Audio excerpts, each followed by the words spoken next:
What's up, everybody? It's Cannan. It's Jessie. And we are the Geeky Saying Couple, and welcome to our analysis of RWBY Volume 8, Chapter 12. Now, a little bit of a PSA.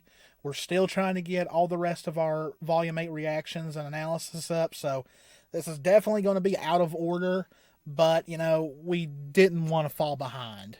Hopefully those videos will be getting up this upcoming week. Of course, the reactions will be blocked again, so we'll have to get them unblocked. Hopefully that don't take too long because, chapters 1 through 11 are all public now. But, yeah, we'll try and get the analysis up as fast as we can as well. But, those are very long videos.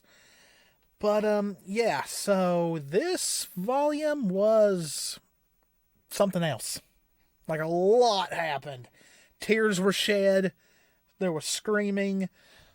There was a lot of stuff. Okay, so the episode starts with, of course, Atlas military just being constant fodder for the Grimm. Like, it seems like every episode almost we've got a first shot of the army just getting owned by Grimm. Like, it's kind of becoming a meme at this point. Everyone is still down in the... Like, everyone is scared to death. Like, you can tell they are. Because within an hour, they probably think they're going to die.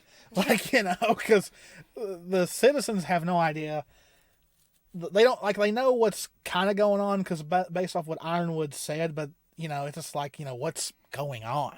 Like, it's the classic, the military's doing stuff that the public does not know. So, Ironwood is, of course, waiting for Penny to show up.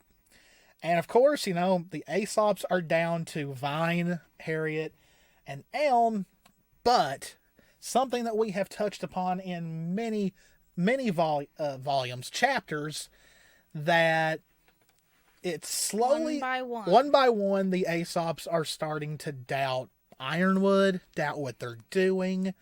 Now, this kind of all started with the death of Clover, but Marrow, ever since Volume 7 had shown signs that he didn't really now, when I say not belong, I don't mean like he wasn't good enough, but he had way different morality than the other Aesops. He wanted to be their friends. He wanted to care about them. Where Harriet said they had this mentality that they're co-workers, but they're not exactly friends. That, and on top of, he obviously fought, and I mentioned this, I think in the reaction,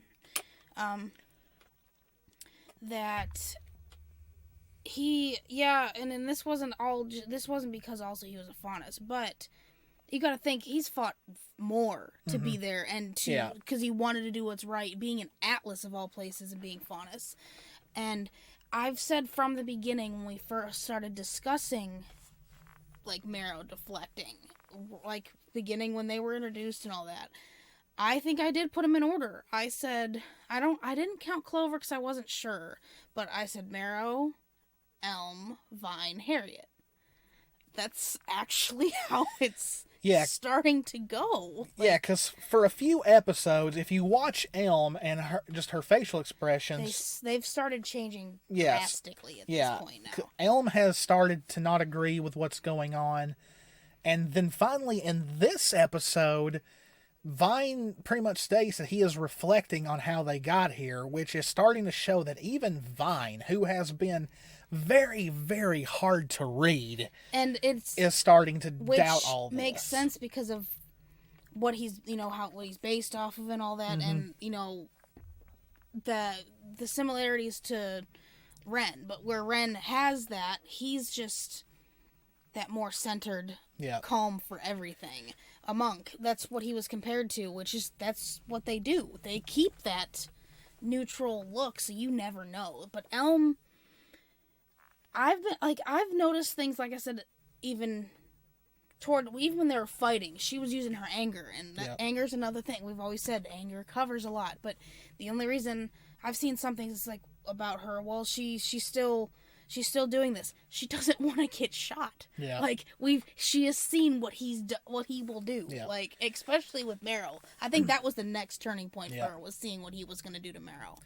Now, of course, despite her reaction to Ironwood shooting the council member and what Ren saw with his evolved semblance, Harriet is still being stubborn. Yes, and act like we don't know if it's an act yet. We don't know if it's just her arrogance and ego and her stubbornness that's doing it, but she is still the only one acting 100% loyal, especially after this episode.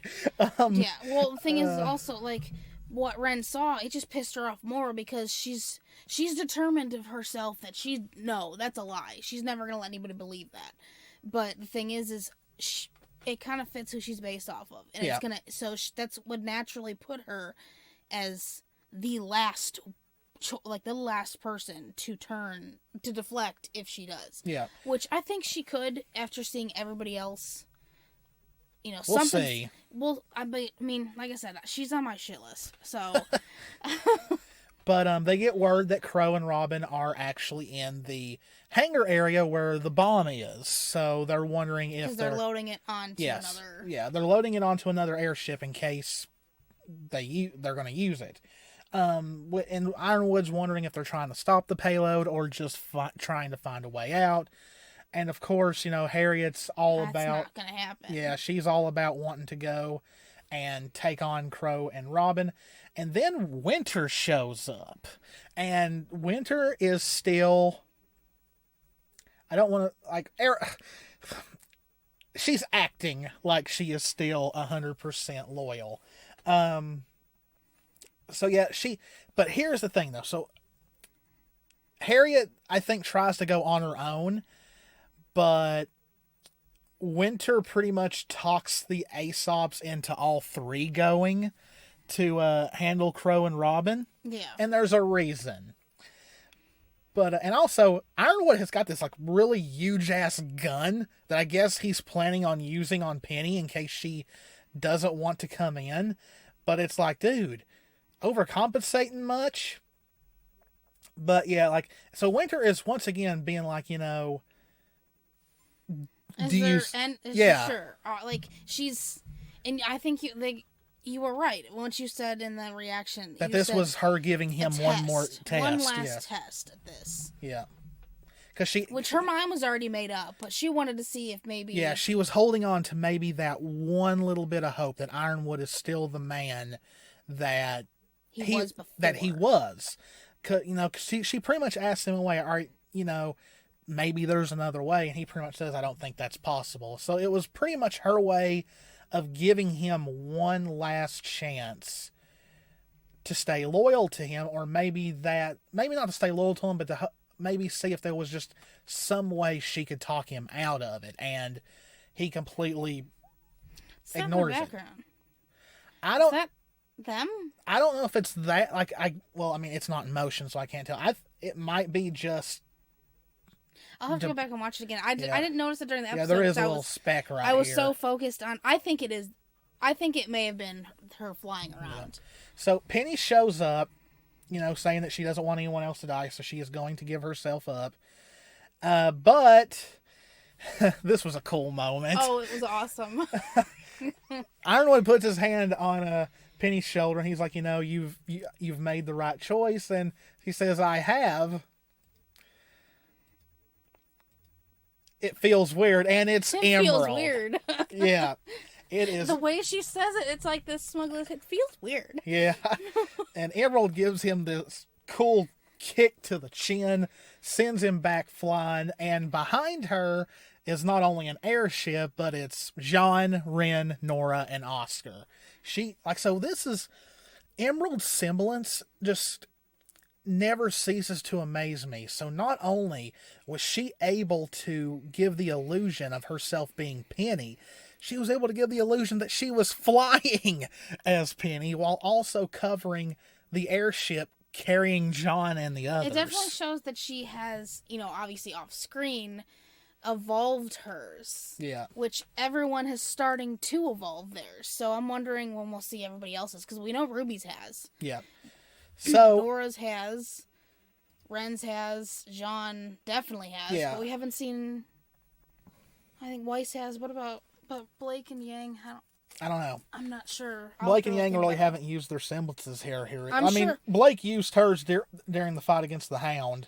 I have a feeling they might be next in line at some point in the future here. So anyway, a fight breaks out, and it's Ironwood versus John, Ren, Nora, Oscar, and Winter. Winter has fully turned against Ironwood. His guns aren't there.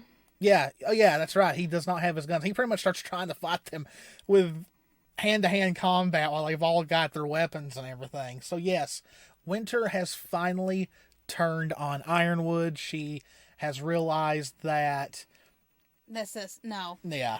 And No. while he is fighting Jean and them, yep, as you can see right here, She's riding in on. Yeah, she rides in on one of her summons, and yeah, Winter is 100% now against Ironwood, and this So shocked. yes, like this right here was cool. This was this because we've seen her fight, we've seen her semblance and stuff, but we've never how actually have we seen her full semblance? I think this is part of it because she knows she does glyphs, but yeah, I don't know if she fully. Well, technically, isn't that supposed to be her semblance, just like Weiss? This might be more of her evolved forms that we've never seen. That was cool. Yeah, that or this was just a really intense sword attack. But and it's funny. Oscar does his little jab thing that Ozpin did, and Winter comes in with one final slash, and he's out. Yes.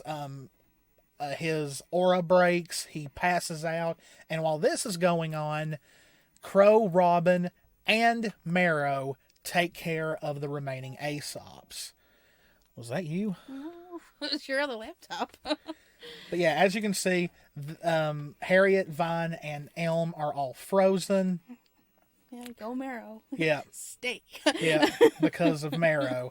So we get a little glimpse. Yeah, a little flashback into how all this happened. So it pretty much goes back to the end of Volume 11 where they came up with the plan. We've never considered that. Yeah, to actually take Penny to the vault and open it. So, they're all talking and all that. There was a slight little bumblebee moment. Blake was looking at Yang while she wasn't looking. Yeah, and then she can't believe who's calling me. Yeah. Which, I think that was another huge turning point for Winter, and we saw that back in, also when we started noticing the things, the Aesops was, I noticed big time after her full-on talked with Weiss. Yeah. That was really what was planting the seeds for this, and I think I mentioned it back then, too, that this could lead to something. Mm-hmm. And her sister was a huge thing, so... Yeah. So, this little scene was funny. So, yes, we were right that Winter saved Marrow's life to get him away from Ironwood because she no longer believes in what Ironwood is doing. And I love how he acted, though. You arrested me. You punched me. And I love her little... Like, she looks pissed off, but she's kind of, like, it's cute. But he's like, you're not arresting me? She's like, no, Ironwood needs to be stopped. And he's like... But you punched me. And she's like, I just saved your life. So she pulls out her scroll, and Marrow does this whole... Yeah, before that, though, the pouty puppy. Yeah, he pouts. He pouts, and then he goes... You see Yeah, and he's like, what are you doing? She's like, what are you doing? She's like, doing what I should have done a long time ago, getting in touch with my sister. And another thing that we were hoping on... Yeah, you were about to get killed. Like, I didn't capture it, but we were all right. The ones that Robin and Crow were reacting to in Chapter 11 was Winter and Marrow. So I liked this scene. It's like this whole war council going on. They're all sitting at the big table. So pretty much they're discussing their plan. They plan to use the staff, but of course they've got to get around the fact that Atlas is going to fall like a meteorite. Oz, so. Yeah, and Oz comes up and talks to them as well. And I gotta say, the plan they come up with was really, really smart. Like, it's amazing when we get to it. Which kind of also fits in with, and it makes sense with, I know, how before this, obviously RWBY felt this. It's literally been nothing but failures and mistakes. Yeah. And nothing has gone right for them for a very long time, even stemming from last volume. Yeah. So they weren't thinking like about this to continue on. So this, that's why when RWBY got that, pretty much the light in her eyes saying we've never considered that. Yeah. Because they were thinking logically. They needed to think outside of that, which especially now that Oz is back, this is kind of what they needed. Like, this is that step for at least the one victory for them so far after a long list of not. Well, I would say incapacitating Salem for a little bit was a little bit of a victory. Well, that was the start of it. Getting Emerald on their side and all that. I meant before that. But Oz gives us a little insight on the spirit and the staff. It is a him, and he's like an architect in a way. Like, pretty much whatever you want him to create, he's got to have a blueprint to go off of. That was some very much needed information. And he's a character. It's exact, like those are the exact words he used. He's a character. Yeah. So, like, I love that though. Yeah, like Weiss already was like Weiss has been very Volume 7 and 8. She's been on top of things, big time. She's been like fully using the knowledge that she has. Like, she's like, oh, I've got a plan for that. That, and I love how Whitley. Yes, Whitley. It actually makes me really happy that because they're building him back as a family, and he's getting enjoyment out of it because Whitley has been on his A game this volume. Yes, and for the fact that he's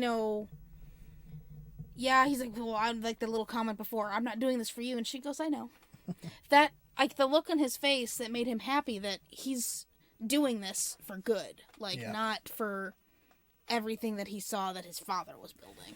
So they get Penny to the vault, and everyone's made jokes about how Yang and Blake are the parents and Penny's their sick child. And because we are going to note that while they're escorting Penny, both Yang and Blake are pretty much holding hands behind her back. They're holding hands and keeping it braced behind her. Yeah. So, we get to the vault. She opens it because she is the maiden. Meanwhile, Jean and them want to get a warning out because Atlas is about to fall, and it's going to fall harder than a brick. Yeah, they need to get people, the warning out and people moving, but because Oz says it's not going to fall right away. It has enough gravity dust to stay up. For a little bit, but that would be a little bit for long enough for them to get people through, get them out to safety. I don't know if I captured it, but sad thing is they almost get a message out, but since RWBY and them use the staff, it cuts all power to Atlas. So that's not good at first. But anyway, they use the staff, and there is the spirit and the staff. Ambrosia. Ambrosia. Was that how he pronounced it? I think it was Ambrosia. And he is buff and he is naked, just like Jin.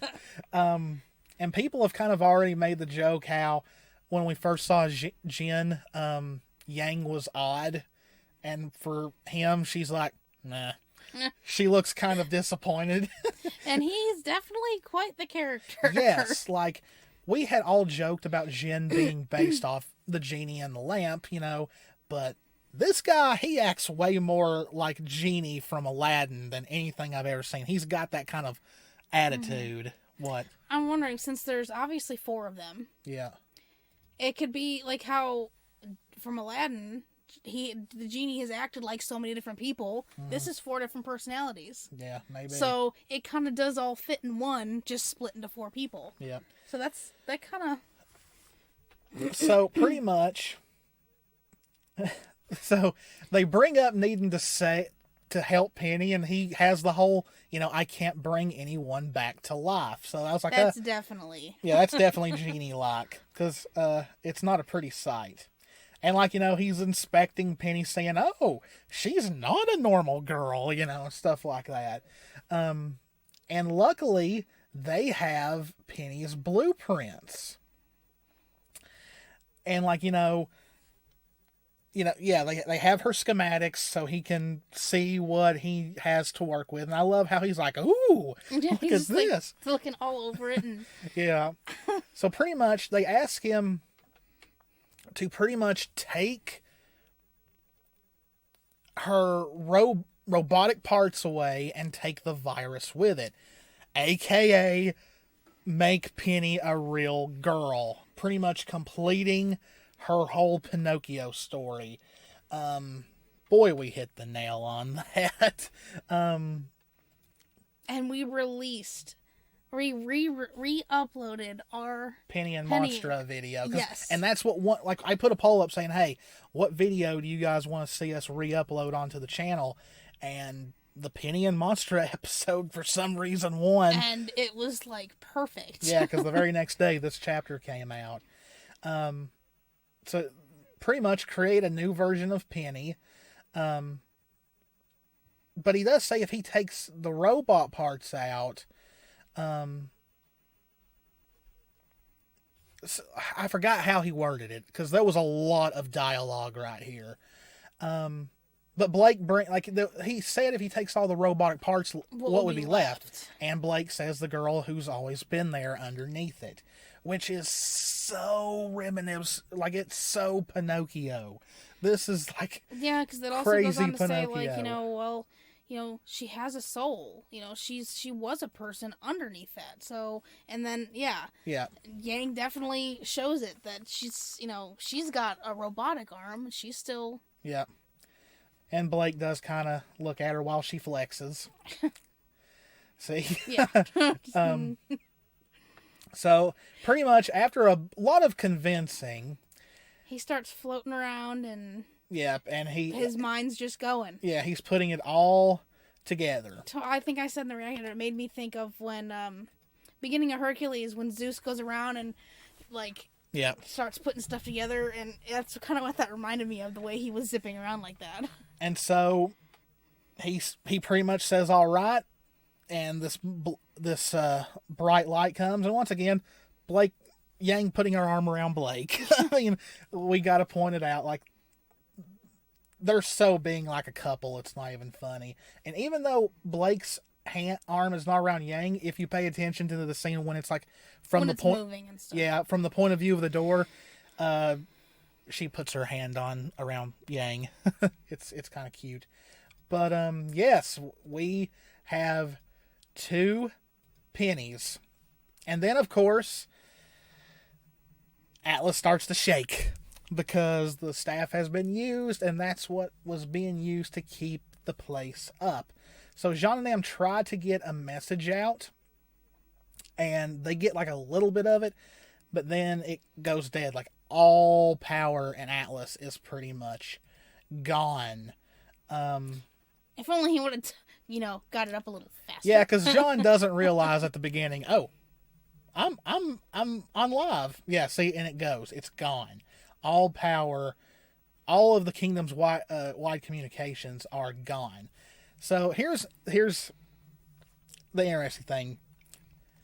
Ironwood is still out cold. Winter puts him in a cell, and Jacques is there, and he's like, "It's falling. You can't just leave me here." And she says, Winter pretty much tells him, "We're not. Once everyone else has gotten to safety, we'll come back for you in Ironwood." And Jacques tries to act like it's because Winter cares, and she's like, this wasn't me. Yeah, it was Weiss. Like, she was gonna walk away, and she stopped. Yeah. And I don't want to think that this is going to change Jacques at all, but he does kind of have a shocked look on his face when he realized it was Weiss that wanted him saved. Yeah, like, for the fact that, he's not going to be able to really redeem himself. Yeah. But... yeah. Yeah, see, like, it is going to hit him. Yeah. We knew, like, for something like this, it would hit him that regardless of how she feels about him, She ain't gonna leave him to die. He's still her father. Yeah. She's not gonna just let him die like that. Yeah. He needs to pay for what he's done, but she's not heartless, Yeah. which he needs to see. So here we are. Real girl Penny. Bare legs and all. Like, get her some shorts or some pants, because I'm sure because she can actually feel the cold now. So she's going to get cold. But yeah, this was kind of wild because now that, she's out of the robot body, the virus like starts to just take over and like pretty much destroys the kill, robotic. Yeah, like it wasn't the destroy that I think some people were thinking that would happen. Like this was like, creepy in a way. Like self-destruct, like, because how everyone just kept saying, I kept seeing something about self-destruct. Oh, she's gonna blow up. No, that doesn't necessarily mean that. It means it's just gonna fry everything and render her, useless and dead. This is what could have happened to Penny, because the vault's been opened, everything's been done, so the virus done what it was going to do, and that's terminate. But thankfully, Penny was no longer well, here's the thing robot. I also wonder, like, once, because obviously... This was cute. Nuts and bolts all the way. But obviously, like, especially since Cinder's goal is to get the powers. Yeah. Once she finds out, like, obviously, if, that Atlas falling and stuff, she's going to know the staff's gone. Yeah. And that would mean because she knows what Watts did. So she could think that, okay, someone else has got the powers then, because obviously if that opened, that she's gone. So for a while, she's not going to realize. Yeah, no one's going to know. That's a good point. I didn't even think of that. Which I'm hoping that's what happens, because now that she no longer is in her robotic body, she can't fly. She doesn't have her weapons. Penny, like, besides having her maiden powers, Penny's kind of defenseless right now. Like, she might have to learn a whole different way of fighting. I want to see Pietro's reaction. Yeah, that's what I really want to see. And I think, but the thing is, as far as weapons, he probably will make her something similar to what she had, because she'd still be able to wield it. Yeah. Because he'd be able to do that type of technology since he created her first ones. But now it won't be all computerized in her, in her vision in her head. So. Yeah. So this was cute. Of all the times that Ruby and Penny have hugged, this is the first like real hug that Penny has ever experienced. She's obviously still strong. Oh yeah, well we'll get to that. She doesn't like cause Ruby to go. Yeah, but she says, "Does hugs always make you feel this warm inside?" And it's so cute, yes. Because Ruby hugs her back and says yes, and it's. Oh, my nuts and bolts heart. Like, everybody's starting to call it now guts and bolts. But, I'm still going to call it nuts and bolts. Yeah. But, it's just, this was so precious. It's so freaking cute. And then it just gets cuter because she's like, wow. And then she's like, more. And she hugs Weiss. And she goes through every one of them and just... Yeah, and it's funny. I don't think I can get it. Okay, she hugs Yang and is able to pick Yang, who is the tallest and... She's probably the most bulky to pick up. Well, I was going to say buff, but like she picks Yang up like she's nothing. So obviously she's still... Thing is he would have kept to her blueprints, but made her human that way. So she probably has that strength. Yeah, she's obviously still physically strong, and look where her face is. I just realized that. She doesn't know. I know. The little hug she has with Blake is really cute. It's really soft, and like she's up, like she's got her feet up.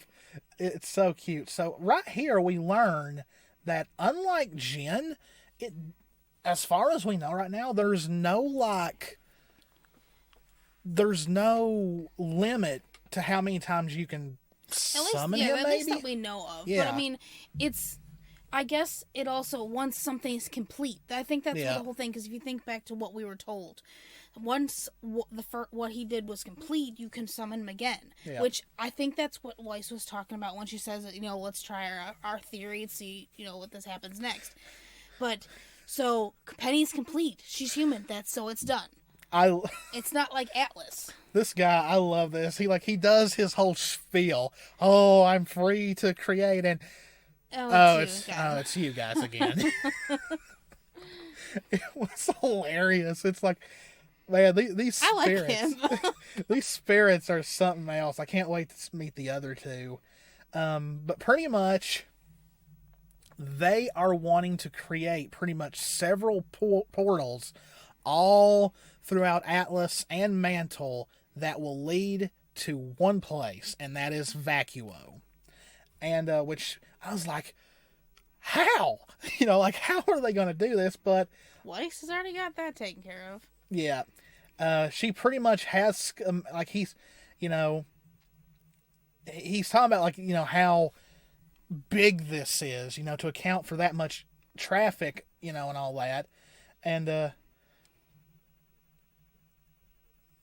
I forgot, they pretty much say, take it to a place that's like where they're at. Yeah, so take, what it would be was several portals around Atlas. Maybe to Vacuo's a vault? Point in Vacuo, like this. So yeah, because they say it seems like a safe enough place for thousands of refugees.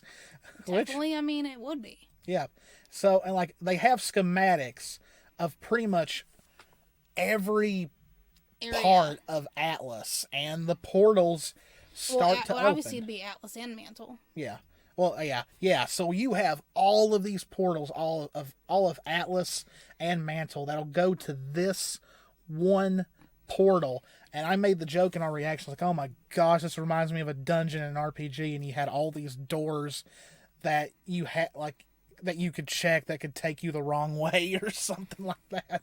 But if you look at the way that these doors are all positioned, there's a couple doors around each platform. Yeah. And you can't go back the other direction. Yeah. They all lead to that door. Notice no handrails. There's a theory about that, which we're going to release a theory video about what people are thinking is going to happen. So yeah, all these portals are opening. Of course, everyone is freaked out. What is this? Joanna goes into one of them, and it takes her exactly. It says the people from Atlas and Mantle go in one side, they come out the other to where the portal is. So it is done, and he gives them one final about warning. the central location. Do not fall. Well, I'm wondering if that means do not fall on the way there, or do not fall at that central location. I think he's saying until you get into the portal, don't let anyone fall into that void. I just because the way he worded it makes me think, about the central location. Don't fall. Well, that makes me, like I said, it could. Now I'm thinking it could either be on the way there, don't fall, or when they get there, there's obviously something around it not to fall in. I think it's that void. I think it's the void, because there's nothing there to keep you from falling if you do fall off. Well, if you think about outside the vault. I don't know. It's hard to say. Now, here's the thing. I do not think we'll be in Vacuo in Volume 9. There's still too much going on for us just to jump to the other kingdom next volume. Plus, the next volume is shorter, and it's going to be way different. We go more about this in our theory video about what's going to happen, but I think out of everyone, Team RWBY will not make it to Vacuo until Volume 10. But if you want to know our reasoning behind that, go watch that theory video. So yeah, as of right now, everything's good. Penny has got the relic, and there's one little problem. And this is why I believe, once she starts seeing that, Atlas obviously falling, then stuff like that means the vault's been opened, but that would mean she knows what would happen to Penny. Yep. So.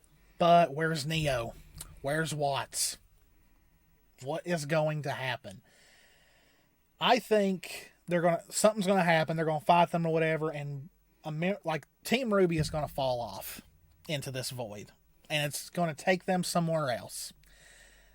Not gonna go too much into it because of our theory video that we did, but I believe that was the end. So this episode was written by Eddie.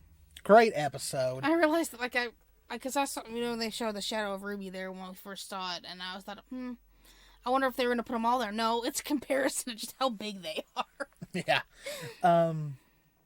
So this was wild. I don't know what else to say. Like, the biggest thing was Penny becoming a real girl. I started crying. Yeah. Well, I mean, also Winter turning against Ironwood. That was amazing. Winter Schnee is the definition of a sexy badass. It was just a good episode, and we've still got 2 more chapters to go. So, yeah. I don't know. This analysis felt like it went by way faster than our other ones. We're trying a different way here, just so these aren't as long as they are, because there's, unless there's more to go over. Yeah, yeah, and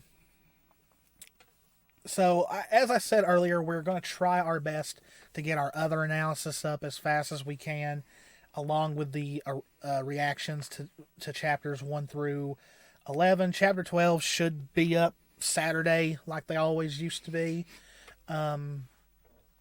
They'll be a little out of order as far as uploading goes, but we'll make a playlist where they're all in order. Yeah. So, yeah, you got anything else you want to add? Well, that was our analysis of RWBY Volume 8, Chapter 12. Hope you enjoyed it. If you did, please hit that subscribe button so we can get back to where we were on the channel. Please hit that like button. Likes help people find the channel, so please help us out there. Hit that notification bell. Leave us a comment. As always, guys, this is Cannan. This is Jessie. We love you all very, very much. Take care of yourselves. Stay safe out there, and we will see you in the next one. Bye. Bye.